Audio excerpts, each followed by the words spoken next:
qualquer hora. Essa semana, como nós prometemos, é só live, é só na lata. Aqui é o portal Rubem Gonzalez.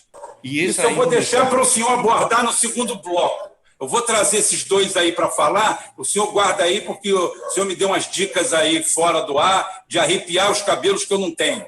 Tá? Caraí, bola para você. Tira la gorra. Voy a tirar la gorra. Mi peluca. Entonces, Felipe e Caraí. Caraí, entra aí, dá o recado e passa para o Felipe. Maravilha, Rubem. Deixa eu pegar essa bola aqui, começar cumprimentando aí o professor Lourenço Carrasco. É uma satisfação receber o senhor aqui no canal. Felipe Quintas também, sempre bom a gente se encontrar, tá trocando ideia. Quero dar uma boa noite aqui para a turma ruim. E pegar um gancho dessa fala sua, professor, que pela descrição do contexto que a gente está atravessando hoje, existe, digamos, um projeto, um propósito de fim das nações, né? Fim dos estados nacionais, da soberania dos estados nacionais. E a Rússia e a China, digamos que são pioneiras em resistir a esse fim das nações, vamos dizer assim, né? E a gente vê isso também, alguns movimentos de resistir a isso dentro dos blocos, né? Dos blocos regionais, né? Dentro da própria União Europeia, a gente vê Viktor Orbán, vê líderes que têm, em alguma medida, se colocado contrariamente a isso, né? E eu estava pensando no Hans Morgenthau, né, que foi aí um pioneiro das relações internacionais e, enfim, trabalha com essa corrente de pensamento realista, né? E nos estudos dele sobre o imperialismo, ele coloca 3 vertentes pelo qual o imperialismo se materializa, se concretiza, que seria a vertente militar, econômica e cultural. Então, a gente tem muito explícito já uma engenharia social que começou há várias décadas, né, 5 ou 6 décadas, e que agora está se arrefecendo, vamos dizer, que é criar essas identidades genéricas, né, eliminar as identidades nacionais e substituir elas por uma identidade generalista, assim, mulher, negro, categorias por sexualidade, por religião, mas categorias amplas e genéricas, que não sejam o nacionalismo, digamos, a identidade nacional ficou vetada, né? Por outro, essa como a vertente cultural. A gente tem uma vertente militar, né, que hoje, talvez a expressão mais nítida disso é a OTAN, que mesmo mal das pernas, tenta fazer um recrudescimento para tentar legitimar esse tipo de imperialismo militar que ela tem exercido aí ao longo que exerceu ao longo do século XX, né, a segunda metade do século XX, sobretudo. E a gente tem um grande reset, né, que seria, digamos, a perna econômica desse novo imperialismo, o velho imperialismo, do mesmo imperialismo de sempre, né, que pretende acabar com as nações. E no Brasil, a gente, digamos que embarcou nessa crise, né, nessa crise generalizada, uma crise cultural, econômica e militar, né, por um lado, destruindo o tecido social e fatores constituintes da sociedade brasileira, por outro, desmontando a nossa capacidade de defesa, a nossa capacidade militar de defesa da soberania, da função primordial das Forças Armadas dentro de uma nação, e a gente tem um sistema de dívida que cresceu ao ponto da gente estar chegando em 100% aí do PIB, 100% do orçamento comprometido com o serviço da dívida. E toda a sensação que se tem é uma descrença, um descrédito com a política, né? E isso é um caminho fadado à falência, ao fracasso. E eu queria ouvir, tanto do senhor quanto do Felipe, caminhos para a gente pensar por onde o Brasil deva seguir, por onde o Brasil possa unir forças né, com esses pilares, com esses países como a Rússia, a China, que estão sendo pioneiros da resistência a esse modelo que está sendo implantado, e como a gente pode resgatar tanto nesses três campos, né, cultural, militar e econômico, uma soberania que permita o Brasil continuar existindo, né, e por extensão, né, com a raiz ibero-americana, com os nossos vizinhos da América do Sul enfim, da Ibero-América como um todo. Então, quero deixar essa questão assim para pensar onde está o Brasil e para onde a gente pode pensar estratégias para sair desse projeto de engenharia social, cultural, econômica e militar que coloca em defasagem a estrutura nacional dos países. Boa noite, Lourenço. Boa noite, Caraí. Boa noite, Rubem. Boa noite a todos. Bem, questão bastante interessante essa, né? Mas antes de responder essa questão que o Caraí falou, dos caminhos que podemos seguir, a gente tem que identificar precisamente qual é o problema, né?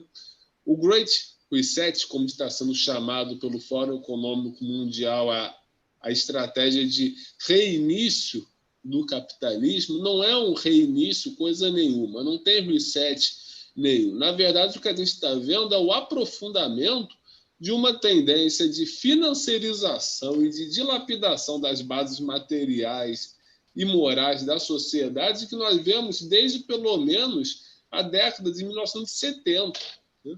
Quando o Nixon desapegou o dólar do ouro, impôs o padrão dólar, e com o choque do petróleo que alimentou as praças financeiras ocidentais e deu início a essa recuperação do poder político pelas altas finanças e que gerou o neoliberalismo, né, que chegou ao governo no hemisfério ocidental entre 1979 e 1980, com a eleição da Margaret Thatcher no Reino Unido e do Ronald Reagan nos Estados Unidos, seguindo daí um efeito cascata que avançou sobre todo o mundo ocidental, tanto o seu centro quanto a sua periferia. Então, desde aquele momento que o capitalismo está sendo resetado, de certa forma, né? O desenvolvimento do capitalismo na sua forma predominantemente especulativa, na sua forma agiota, tem levado a um reset sem propriamente um reinício. E o que a gente vê agora com as medidas políticas tomadas contra a pandemia, e eu digo medidas políticas porque, mais do que sanitárias, elas têm um cunho político, porque tudo que diz respeito a como as sociedades devem se organizar, como as sociedades se organizam, mobilizam seus recursos, isso tudo é político, né? Então, não existe uma decisão puramente científica, puramente técnica. Se diz respeito a uma coletividade, é política, e sendo político, está sujeito a disputa entre amigos e inimigo, né? Então, o que os liberais lamentam, né, da politização da pandemia é óbvio, né? Porque eles foram os primeiros a politizar. Então, é claro, onde há politização, há oposição, né? Mas as medidas que foram tomadas, que não têm por objetivo resguardar a saúde das pessoas, isso já ficou bastante claro. O lockdown, o confinamento não é uma solução e nem nunca foi, né? Aliás, a lógica do lockdown desde o início é a de se eternizar, é a de se perpetuar, porque o argumento era tem que baixar a curva, né? Tem que achatar a curva. Daí, depois de achatar a curva, faz o quê? Né? Mantém todo mundo confinado, porque o vírus continua, né? Achatou a curva. E daí, se soltar todo mundo, o vírus volta a se proliferar. Só que o objetivo nunca foi a questão sanitária, né? O objetivo sempre foi acelerar esse processo de destruição, né? Que já vinha desde os anos 70, os anos 80, e nesse ponto foram muito bem sucedidos. Não foram bem sucedidos em conter a pandemia, que continua por aí firme e forte, claro, né? Porque o vírus não é parado desse jeito, né? Não é botando todo mundo dentro de casa que vai resolver o problema, até porque é impossível manter isso a longo prazo, né? o vírus continua aí, mas os objetivos do chamado Great Reset estão muito bem encaminhados, né? E aí muita gente no início pensava assim, é o fim do liberalismo. Seria bom se fosse verdade, mas não é o que a gente tem visto. Pelo menos nesse momento o que a gente ainda vê é um aprofundamento do liberalismo, né? Então a gente precisa pensar em algumas saídas, em algumas soluções para esse impasse. Porque se não houver saída, se não houver solução, a gente vai ficar com uma bola de ferro dentro de casa, sem emprego, só recebendo uma renda básica, comendo gafanhoto, né? Aliás, até um comentário genial que um amigo aqui do canal, o Roberto Nishik, uma vez fez sobre a descrição do novo normal, o novo normaltus, né? E que, aliás, também não fui eu que criei esse termo, novo normaltus, né? Foi minha amiga Raquel Bastet, que também acompanha o canal aqui, né? Que criou esse termo, né? Pelo menos me passou ele, né? Aí o Roberto Nishik fez um comentário genial ali. Depois eu passo aqui, porque é um texto curto ali, mas aí expressa realmente o que é um novo... Alguma coisa do tipo assim, desempregado, coma teu hambúrguer de barata, mas se você quiser sair de casa, use a máscara, mas com a renda básica que você recebe, você não vai ter dinheiro mesmo para sair, né? Então, se contente só com o seu hambúrguer de barata e pagar a Netflix para ver o seriado da Capitã Mija em Pé, né? A super-heroína negra, trans, gorda, que mija em pé para lutar contra o patriarcado. Então, genial esse texto aí, que faz uma caricatura bem realista do que é o novo normal, que não passa apenas pela dimensão econômica, tem a dimensão cultural também, que já estava aí desde o início do neoliberalismo, desde os anos 80, que é a questão do identitarismo. E que, aliás, é interessante uma coisa, o identitarismo fala tanto em diversidade, mas o que ele faz é justamente apagar toda e qualquer diversidade. Ele padroniza os grupos sociais segundo determinados estereótipos que são fabricados pelas agências de propaganda, né? Então, você vê aí, por exemplo, aqui no Brasil, uma das questões mais evidentes é a questão da miscigenação. Um dos aspectos que mais marcam a diversidade do povo brasileiro é a mestiçagem, a miscigenação. É ter gente de todo tipo de cor, de toda mistura de cor aqui, né? Do branco ao preto, passando pelo cinza, pelo verde, pelo amarelo, tem todas as combinações de cores no Brasil. É isso que faz... Felipe, Oi. Tem uma coisa, eu estava conversando hoje, achando uma coisa muito engraçada, que é o seguinte: os identitários, essa nova leva, eles falam que é o seguinte, que a família está destruída, que o casamento é uma instituição falida, que tudo acabou, a estrutura social acabou, porém, quando você fala num casal de gays, toda essa estrutura volta. Eles defendem o casamento dos gays, que um casal de gays de qualquer sexo adote um filho largado por um casal hétero malvadão, tá? E que eles, sim, tenham um núcleo American Way of Life de família feliz, aonde a esposa espera o marido vindo do trabalho, mesmo de qualquer sexo, no portão, com as crianças, com as cervejinhas geladas e o jantar pronto. Bem American Way of Life, o sonho americano da família perfeita, a família espacial, da era espacial de um casal com 1 ou 2 filhos, se realiza no ideário gay. Porque para o cidadão normal, tradicional, isso daí foi vetado. E se você for branco, então, essa altura do campeonato, então, o pecado, a penalidade aumenta, tá? É uma prerrogativa do mal para você.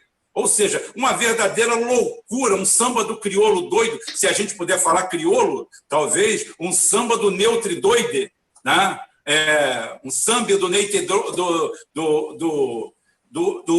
negre, o branque, doide, porque não tem outra coisa. Quando você chega nesses valores, aí sim, a família vai falar assim, a família acabou. Os casais acabaram. O casamento é uma instituição falida. Não, mas nós queremos casamento de véu e grinalda para gays. Mas você pode ir ali fazer uma escritura pública no cartório. Não importa. A gente quer jogar buquê por cima do ombro. Você, porra, cara, isso virou um circo. Isso virou um circo. Você tem que estabelecer as metas. Lembra aquela história do Olavo Bilac com os patos, né? Acho que foi o Olavo Bilac, né? Depois daquele papo todo, daquela conversa toda, o cara já olha para ele e fala assim, porra, leva os patos ou deixa os patos? Eu não sei mais o que fazer. Pode continuar. Exatamente isso. Marx falava que a ideologia era uma visão invertida da realidade. E o identitarismo ele leva essa inversão aos extremos. Né? Então, em relação a essa questão aí de casamento gay, embora tenha coisa até pior do que isso aí que você está descrevendo, é o identitarismo light. Né? Porque tem um conservador, são os conservadores. O identitarismo mais conservador que ainda quer esse padrão de família para os parceiros homossexuais, porque tem um outro tipo de identitarismo que nem é minoritário, talvez seja até majoritário, que não quer nem isso, que é o casal gay na orgia o tempo todo, quer trisal, né? Quer casal com 4, 5, 6, com cachorro, gato, lo que llaman transhumanismo, ¿no? Es decir, estamos asumiendo el papel del creador, ¿no? Y nos definimos el sexo, el color, ¿me entiendes? Entonces la gente se disfraza de jirafa o de elefante o de lobo, es decir, o cara, es decir, entonces es toda esa idea, podemos de atacar los valores cristianos, pero déjame nomás aquí hacer una parte pequeña, porque mira, acaba ahorita, por ejemplo, la Hungría hoy protocoló una ley que prohíbe que casais gays adopten crianças. Hoy, eso hoy. Es decir, y eso está empezando a cundir en el borde de la Europa Central. En Rusia ni pensar, en China ni pensar, en India ni pensar. Es decir, si tú ves lo que estamos viendo aquí de transhumanismo, etcétera, estamos hablando del occidente, Europa y el occidente y el hemisferio occidental, porque Asia no está en ese debate, África no está en ese debate. Es decir, y con la crisis, por eso yo digo, la crisis que vamos a enfrentar con el desempleo masivo, va a crear unas prioridades totalmente diferentes. Esta agenda va a ser rebasada y sustentarla va a ser cada vez más ridículo, como está aconteciendo ahora. Es decir, empieza a ver el exagero de esa agenda transhumana, ¿no? No quiere decir que no se tiene que combatir eso. Por ejemplo, tuvimos unas conferencias en la Petrobras y en la Electrobras, incluso con Klaus Schwab del Foro Económico Mundial, hablando del reset. Es decir, la Petrobras y la Electrobras discutiendo esos temas. Entonces, claro y mira que es un gobierno supuestamente conservador, ¿no?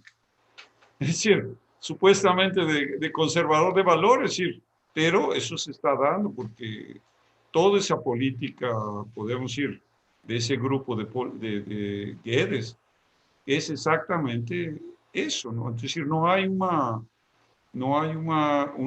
visión coherente. Yo sé que el daño, por ejemplo, de la política de tratar de privatizar Petrobras, de entregar Electrobras, es decir, son crímenes contra el país, eso no hay ninguna duda. Ahora, eso no quiere decir que la política de ellos va a triunfar. Esa es a lo que yo me refiero, es decir, ya se pasó de la hora. Guedes no pasa de un vendedor de red, según incluso uno de los candidatos de tal. Yo digo siempre, él era un cameló, ¿no? Que está vendiendo una política que no funciona. Y tenemos 2 años escuchando el cara de que ya vamos a recuperarnos en B, vamos a irnos ya, vamos a tener una curva, vamos a ir a la lua, ¿no? A la lua el equipo económico de Paulo Guedes y posiblemente el ministro de Ciência e Tecnologia. Inclusive, professor, botando pouco de fermento na sua farinha, ele já está anunciando aí rombo recorde nas contas públicas brasileiras. Como é possível? Como un récord de qué, de déficit o rombo. Rombo. Exactamente. ¿Cómo? No. Y ahora déjame ver, por mágica? ejemplo, estaba yo viendo el asunto de la gravedad, porque, por ejemplo, tienes el sector agrícola exportando, es decir, más las industrias están dejando los dólares fuera del país. Eso está aconteciendo. Sí, están dejando, está habiendo una exportación histórica, pero ese dinero no está llegando a Brasil. Entonces, estás exportando, en real, estás podemos decir, desangrando la economía. Las empresas están reteniendo sus dineros fuera, ¿no? Entonces, el modelo está fracasado. Yo sé que Felipe sabe que este modelo está fracasado. Ahora, no quiere decir que vamos a fechar las manos, vamos a cruzar los brazos en relación, por ejemplo, a la privatización de Petrobras, que yo sé que te preocupa en forma muy seria, igual que la privatización de Electrobras. Mas ahí tenías, ya estaba entregue la Embraer, la Embraer. La propia crisis devolvió la empresa a Brasil, ¿no? Es decir, en las dificultades actuales del sistema de aviación. Tienes toda la privatización del sector eléctrico, la crisis en Amapá devolvió el sentido de la importancia del sector público. La pandemia revolvió la importancia del sector público. La Caixa Económica Federal, es decir, volvió a ser el elemento central de la importancia de tener un banco, de tener una banca pública. Entonces, ellos pueden tener, es una ideología que contraría la realidad, pero la realidad está apareciendo y es monstruosa la realidad que viene de desempleo. Ellos no van a tener cómo resolver. Y fue una discusión que yo tuve con Aldo Rebelo y con el presidente del Centro de Integración Escola Empresa un mes atrás, un mes atrás, en el que discutimos cuál va a ser las nuevas formas de financiamiento de infraestructura nacional. Porque no hay forma, es decir, el sistema liberal acabó, no tiene recursos para bancar una recuperación. Entonces, si tú continúas en esa política, vas a tener una revolta. Y estoy hablando marzo, abril, cuando la ayuda económica ya no llegue, ahí tú vas a tener una crisis terrible, ¿no? Es decir, no sé cuántos CPF recuperó la Caixa Económica Federal. La grande idea de Paulo Guedes era vender el cadastro nuevo, porque obviamente tener el cadastro de los CPFs que no existían, apareció en Brasil, no sé, 8 millones, 10 millones, no sé cuántos CPFs aparecieron para recibir la ayuda emergencial. Entonces, ese Brasil oculto, ese Brasil invisible, es el que apareció. Y ahí es donde las ideas nuevas, no tenemos que trabajar esas ideas nuevas, que era un poco la pregunta de Caraí, ¿no? Es decir, ¿cómo nos vamos a presentar? ¿Cuáles son las políticas que tienen que ser presentadas? Y yo acho que no tenemos condiciones de presentar esas nuevas ideas. La nueva forma de pensar no es simplemente medidas, sino una manera nueva de pensar las cosas. Entonces, creo que esa es nuestra misión, ¿no? Es decir, lo poco que podemos hacer, lo minúsculo que somos, pero eso está en un momento de crisis, esas minorías, ¿me entiendes? Esas minorías pensantes hacen una diferencia enorme. Mas te interrompi, Felipe. Não, é aqui sempre... ninguém interrompe ninguém, não. Aqui ninguém interrompe ninguém, não. Só o Rubem. É sempre um prazer. Mas pode me mandar calar a boca. Fala assim, cala a boca, Rubem. Pô, eu tô falando, não tem problema, não. Aqui é a sua casa, né? Aqui é a sua casa. Ninguém manda o dono da casa calar a boca. né? Não, mas se estiver atrapalhando, tem que falar. Não tem esse negócio, não. Porque aqui o importante é a nossa linha de raciocínio. Tá? É importante. Sempre uma aula aí com o Lourenço, né?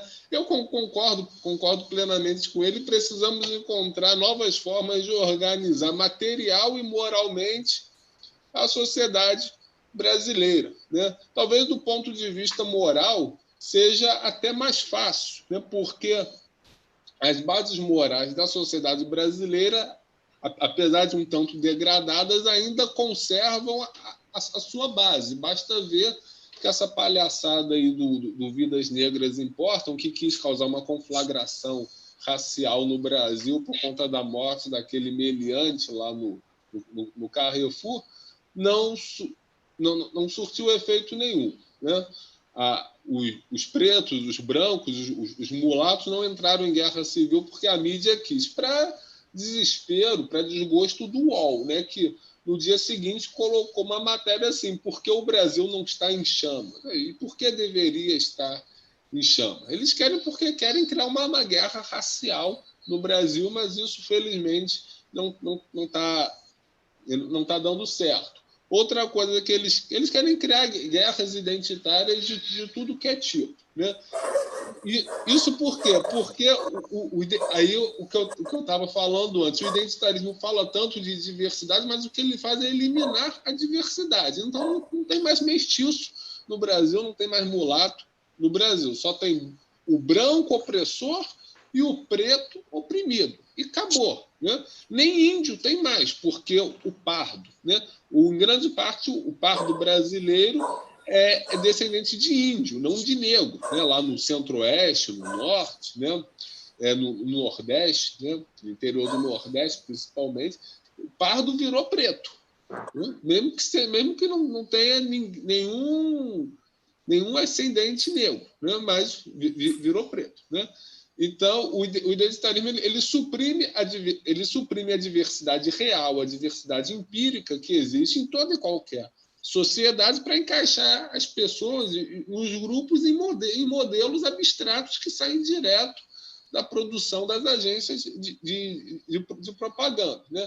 Então, o homossexualismo, ou a homossexualidade, como prefiram dizer, deixou de ser um assunto da intimidade, da privacidade de cada pessoa. Sempre teve homossexual no mundo, né? Mas cada pessoa se relacionava com isso de uma forma diferente, até porque esse é um assunto da privacidade de cada pessoa, né? Aí, o que as agências de propaganda fizeram? Politizaram a questão, criaram essa palhaçada de LGBT, uma sigla horrorosa, né?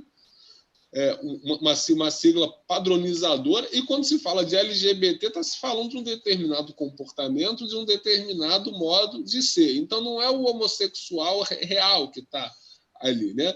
É uma caricatura, né? Faz todo mundo virar uma cópia mal feita da Lady Gaga, né?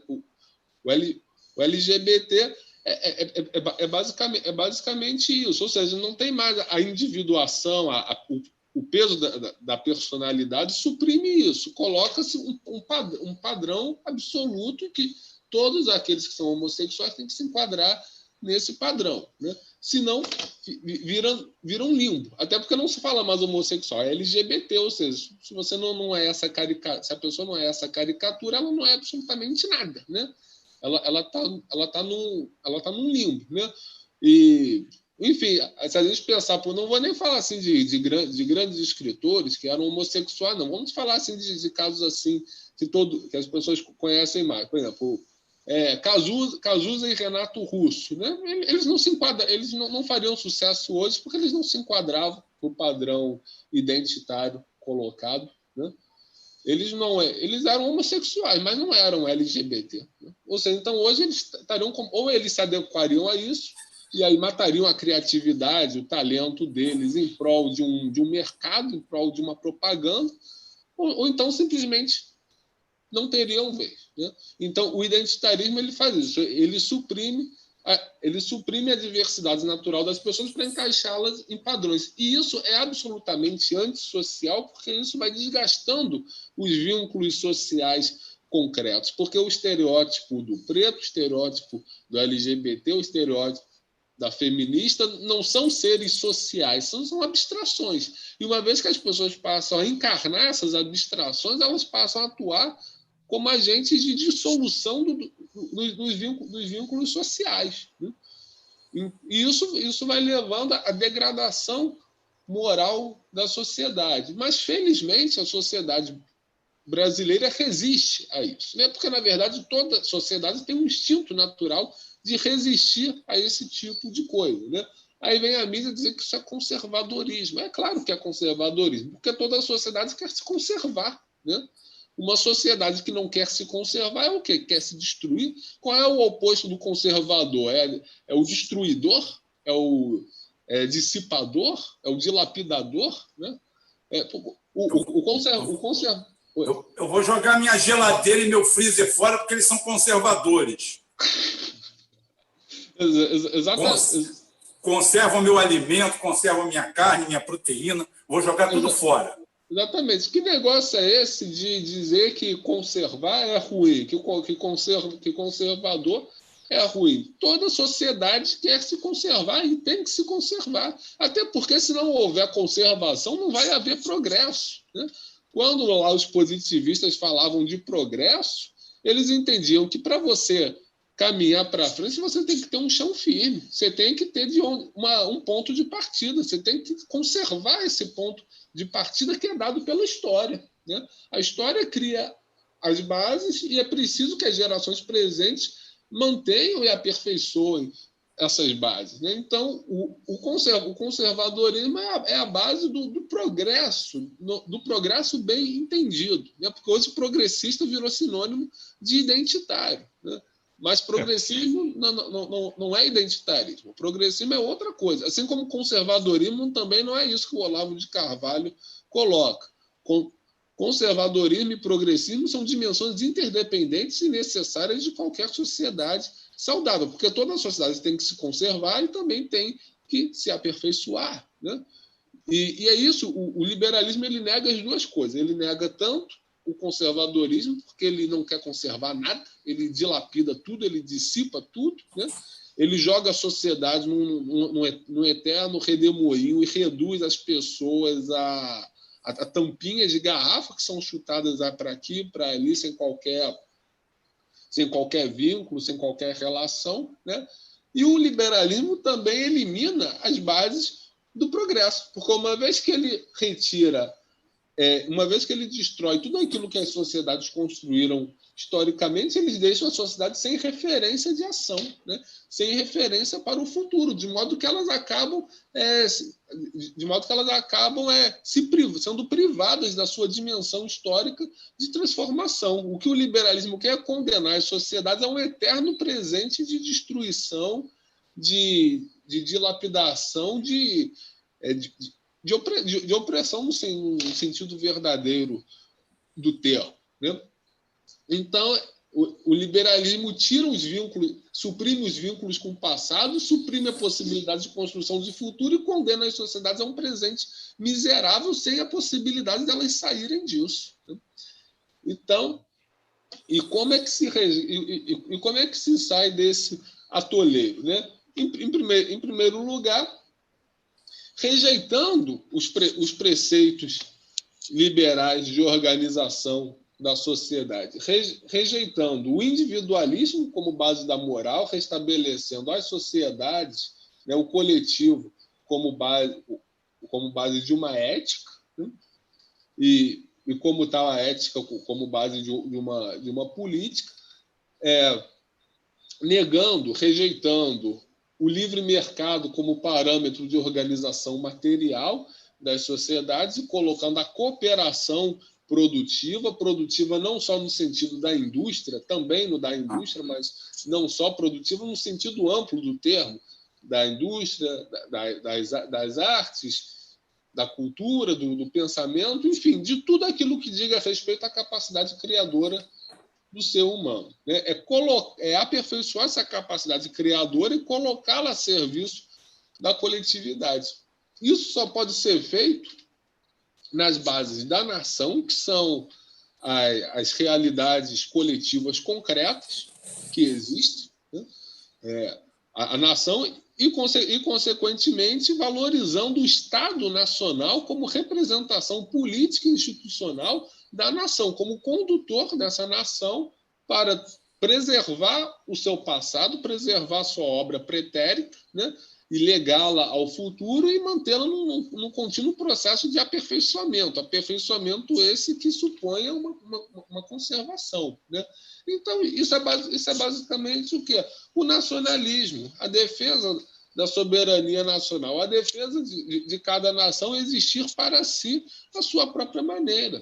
Não existem regras abstratas assim. Aí você vê lá a lista do IDH, o ranking do IDH que saiu hoje, né?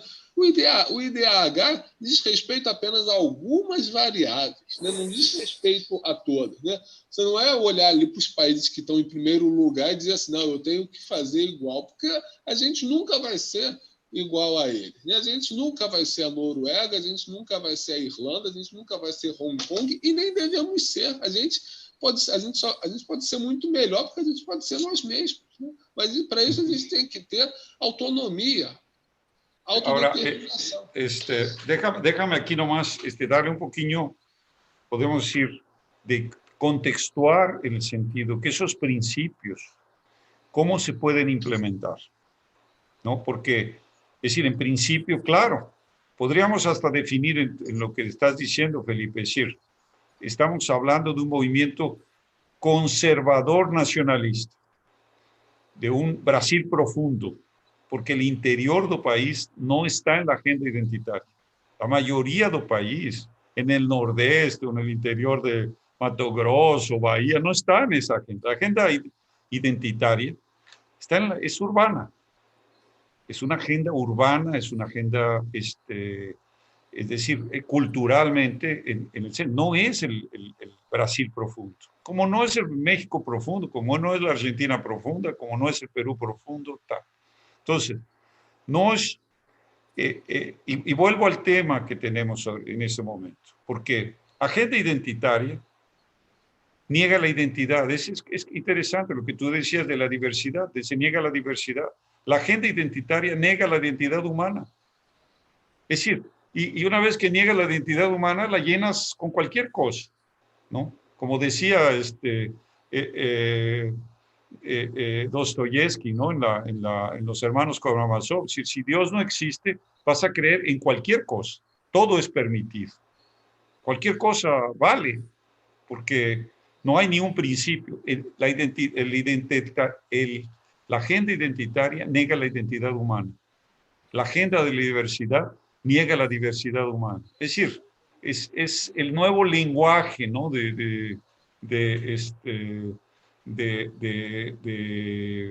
¿no? de lo que habíamos conversado sobre el 1984, la Revolución dos Bichos, etc. Es decir, la nueva forma de expresión. Ahora, ¿cómo darle concreción a eso? Porque yo creo que Caray estaba más a decir, vamos, esos son principios. Tenemos que defender el Estado soberano, los valores cristianos, la persona humana, la identidad humana, porque en última instancia lo que nos da dignidad es el ser filo de Dios. Es decir, no como principio religioso, sino como principio existencial. Es decir, no somos lo que somos porque tenemos somos imago viva Dei.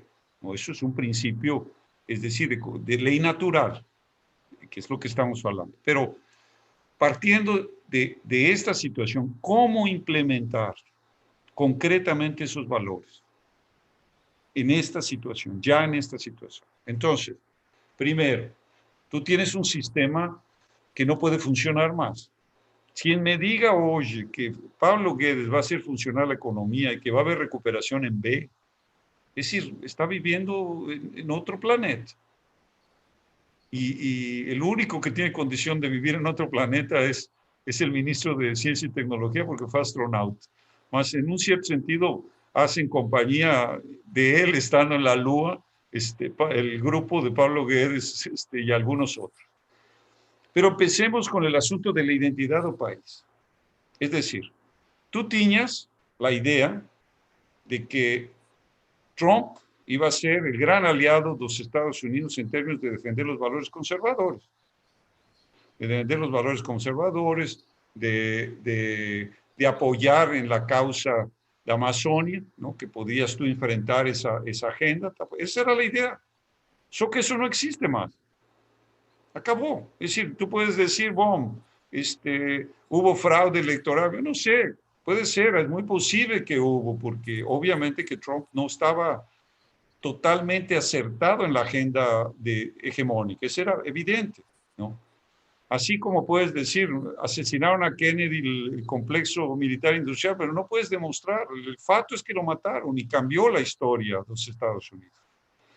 Entonces, tú ya no tienes eso. Tú ves la presión que hay en este momento de la OTAN en relación al tema de que van a estar metidos en las mudanzas climáticas.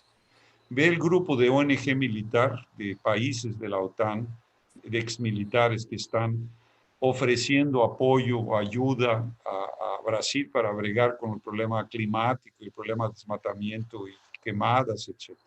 Entonces está claro que hay una pretensión de los grupos financieros, y hago un paréntesis, la agenda identitaria faz parte central del proceso de globalización financiera. ¿Por qué? Porque el mejor consumidor, que ellos no tienen ciudadanos, ellos son consumidores, es una unidad de consumidores.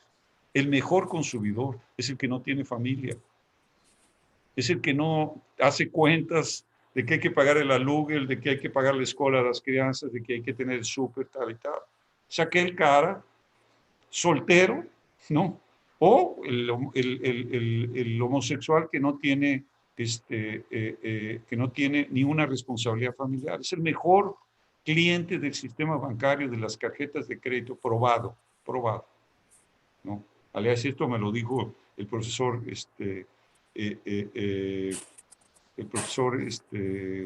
Carlos Leza, ¿no? En una discusión que tuvimos a unos años atrás, falleció el año pasado, ¿no? Falleció este año, perdón, este terrible año 2020. Entonces, el sistema financiero generó esa agenda. Es decir, una agenda que vino por la izquierda del Foro Social Mundial de Porto Alegre. Ahí entró la agenda identitaria. Y la agenda liberal financiera era el Foro Mundial de Davos. Ahí se junta el Normaltus, ¿no?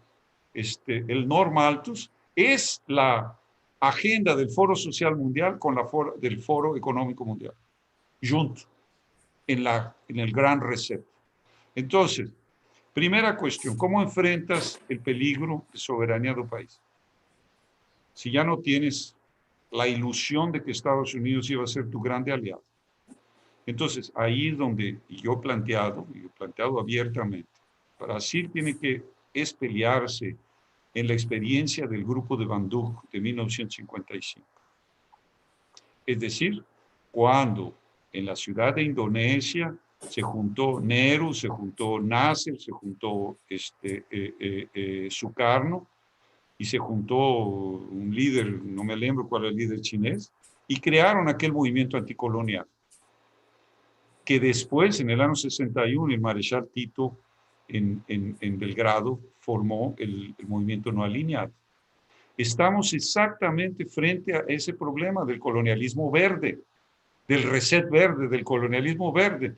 Entonces, hubo incluso una iniciativa muy interesante contra el aborto, etcétera, que se llamó el Consenso de Ginebra, en el cual estaba Estados Unidos, estaba Indonesia, estaban varios países, Egipto, Brasil, Estados Unidos, Brasil, Hungría, Polonia, en una cuestión en la que exigen que las instituciones financieras no condicionen las ayudas a la aprobación del aborto.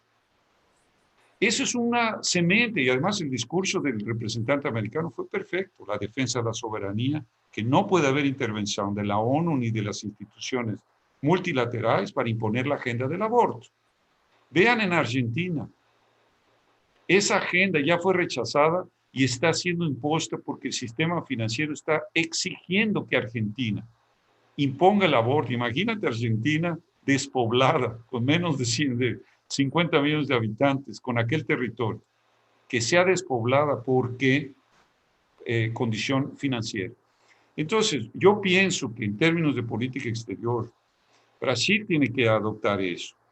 Es decir, una política independiente. Ya tú dices, bueno, pero es que Ernesto Araújo, no sé, yo no sé si Ernesto Araújo es capaz de hacer o va a tener que estar algo. Yo digo, la política que es necesaria para defender la soberanía de Brasil en Amazonia es juntarte con los países de África, con los países de Asia que han sufrido las mismas presiones verdes, con los países como a China, como a Rusia, como a India, para poder enfrentar esa presión colonial. Es decir, el que yo llamo Bandung II. Eso es lo que yo pienso como política exterior. Segundo, el tema de cómo financiar el desenvolvimiento, porque aquí tú tienes un problema concreto. El sistema liberal genera deuda, no genera créditos. El sistema financiero genera deuda para pagar deuda. Y yo decía al principio, cuando no habían llegado ni Caray ni tú, es decir, llegaron tarde y aquí es un regaño sobre esta cuestión de que el sistema está generando, por ejemplo, ayuda emergencial que permite, pero no permite que el mismo tipo de dinero vaya a generar empleos y que la ayuda emergencial venga por generación de empleo y productividad en infraestructura. ¿Por qué? Porque si yo hago investimento, eso está en el teto de gastos. Si yo hago ayuda, eso entra como deuda directa.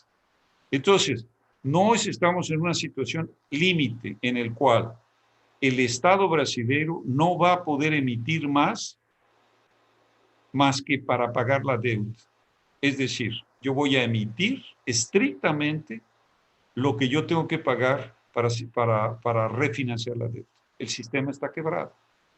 Entonces, ahí es donde entra la posibilidad de que en condiciones de guerra, porque el coronavirus creó condiciones de guerra en el país, es una guerra. En condiciones de guerra tú tienes el ejemplo del presidente Washington en la guerra de independencia contra Inglaterra, con Alexander Hamilton de la mano, emisión de crédito, protección de industria. Tienes el ejemplo de Lincoln en la guerra civil, que fueron aquellos greenbacks, famosos greenbacks, con Henry Carey asesorando. Y después, cuando Lincoln quiso prolongar, después de la guerra civil, la utilización de crédito soberano, de notas de los Estados Unidos, lo asesinan. Eso es lo que hizo Roosevelt en el New Deal. Emitió crédito para poder reconstruir la economía. No fue ayuda emergencial, fueron créditos para generar infraestructura, reforestamiento. Brasil podría lanzar un grande movimiento de reforestamiento y generar 500,000 de empleos. Ya quieren secuestro de carbono, entonces vamos a sembrar en las áreas degradadas, vamos a sembrar, tener un programa de 2 millones de hectáreas para reforestar.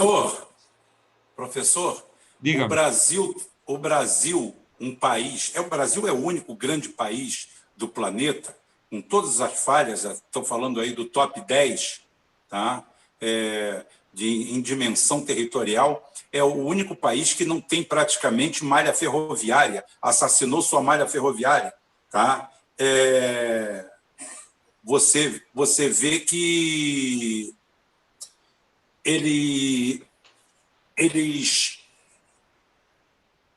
o Brasil tem hoje a malha ferroviária de 1920. Sim. A malha ferroviária do Brasil hoje é de 1920, quando tínhamos 10% da população. Exatamente. Imagina o que nós temos de frente de trabalho en infraestructura. Exactamente. No, entonces, y el problema tú tienes la situación siguiente. La deuda brasileña no es en dólar, es en real. Tú no tienes el peligro de una crisis cambial como la tiene Argentina.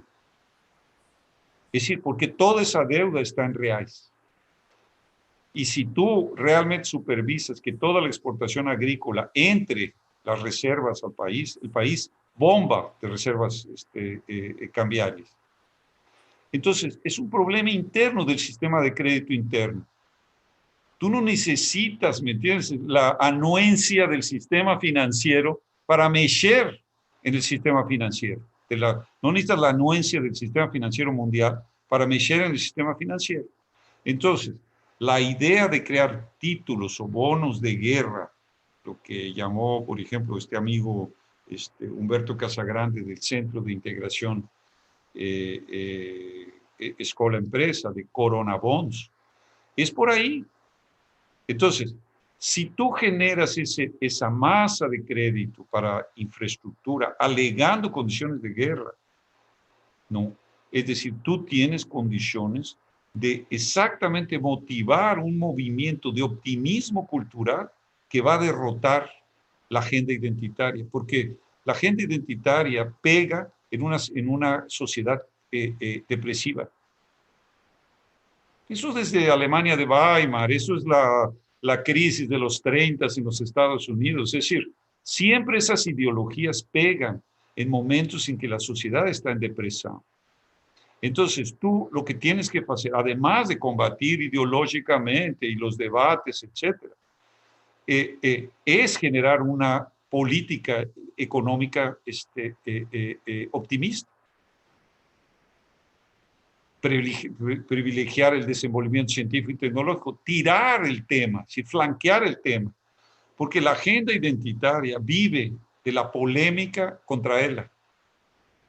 Es decir, el momento que tú sacas de la discusión esa, la agenda acaba, porque es una agenda, es una espuma en la sociedad, es una espuma cultural que no es profunda.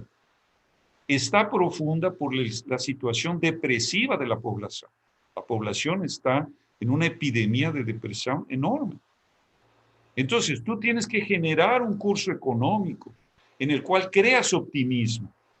Eso es lo que hizo Washington con la creación, ¿me entiendes?, de los Estados Unidos, lo que hizo Lincoln con la Marcha al Oeste, eso es lo que hizo Roosevelt con el TVA, el Tennessee Valley Authority, la Marcha al Oeste del propio Roosevelt.